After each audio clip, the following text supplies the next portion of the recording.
कौशल।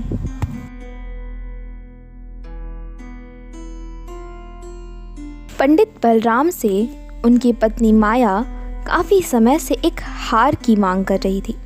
हर बार पंडित उनकी बातों को टाल देते थे। वो कभी अपनी पत्नी से यह नहीं कह पाते थे कि उनके पास हार खरीदने के लिए पैसे नहीं हैं।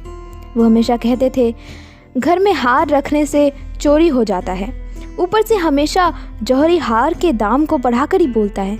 इन गहनों को खरीदने से किसी तरह का फ़ायदा नहीं होता। बस कुछ देर के लिए सजने संवरने के लिए काम आने वाले हार से इतनी मुसीबत आती है तो इसे खरीदना बेकार ही है।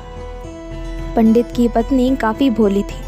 वो हमेशा अपने पति के इन बातों में आ जाती थी, लेकिन दूसरी महिलाओं के पास गहने देखकर उसके मन में होता था कि काश मेरे पास भी ऐसा जेवर होता। वैसे पंडित थोड़ी मेहनत करते तो अपनी पत्नी के लिए हार खरीद सकते थे, लेकिन उन्हें सिर्फ भोजन करना और आराम करना ही पसंद था।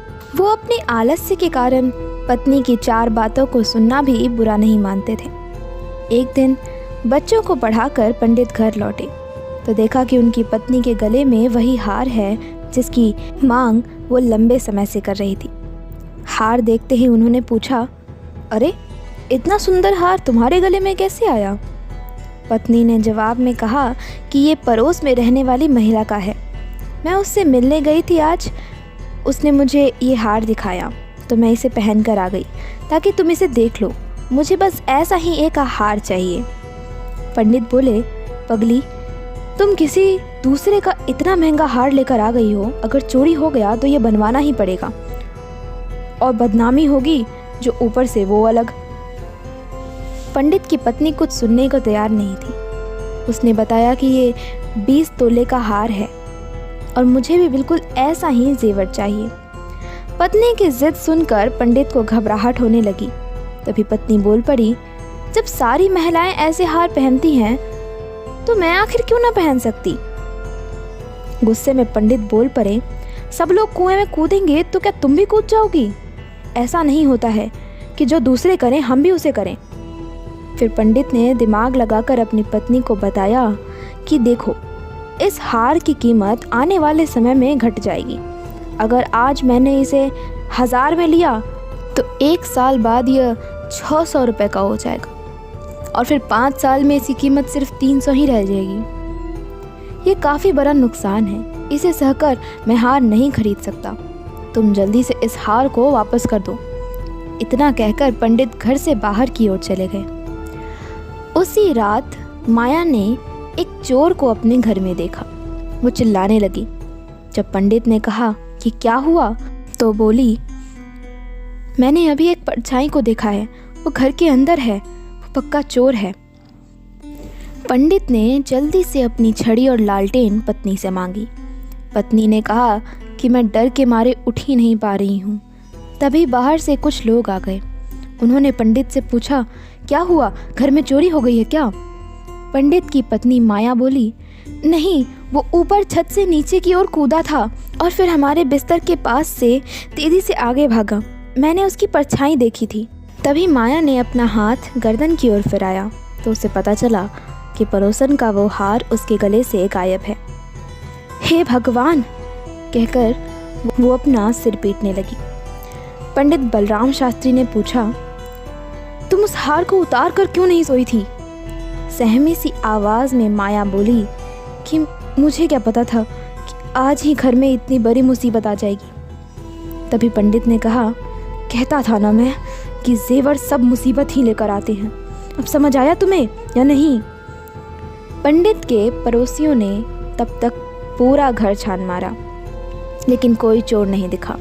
छत पर भी देखा पर कुछ हाथ न लगा।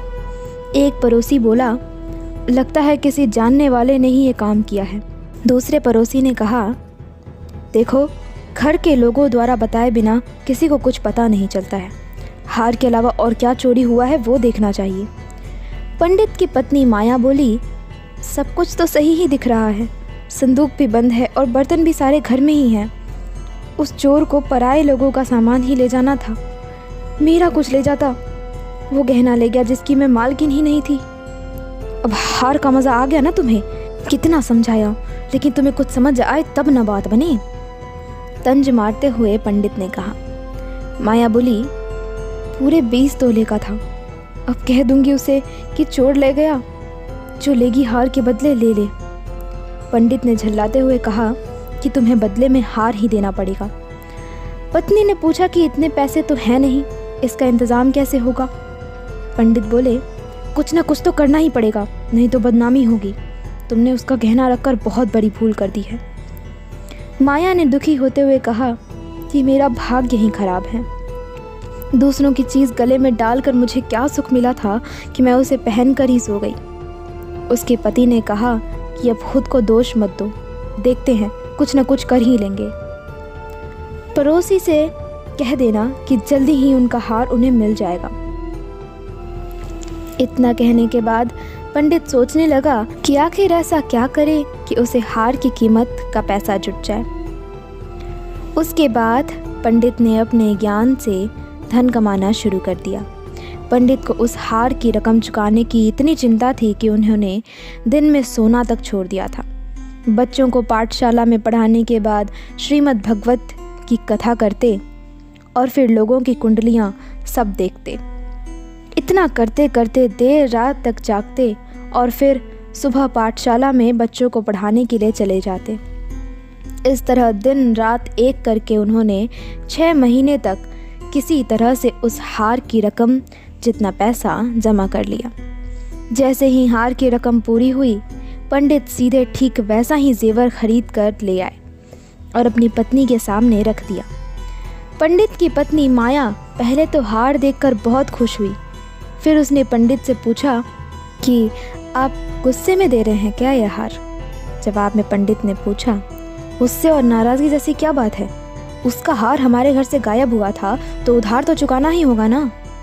इतना सुनकर पंडित शास्त्री की पत्नी बोली, नहीं, ये उधार नहीं है।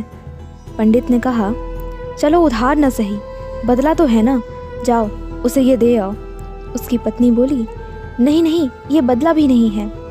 गुस्से में पंडित ने पूछा, अब तुम ही बता दो कि ये क्या है। पत्नी माया ने कहा कि ये आपकी तरफ से मुझे दिया गया तोहफा और निशानी है। उस रात हार चोरी नहीं हुआ था, मैंने तो बस ऐसे ही शोर मचा दिया था। हैरान होते हुए पंडित ने सवाल किया, सही में? माया ने कहा, हाँ सच में। पंडित ने फिर सवाल पूछा, तो तुम मेरा कौशल देखना चाहती थी? जैसे ही पत्नी ने जवाब हाँ में दिया, पंडित बोले, तुम्हें कोई अंदाज़ा नहीं कि इस कौशल के लिए मुझे क्या सब मूल्य चुकाना पड़ा है।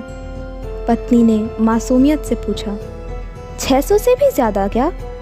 पंडित ने भारी मन से कहा, हाँ बहुत ऊपर। इस कौशल के लिए मुझे अपनी स्वतंत्रता तक को कुर्बान करना पड़ा।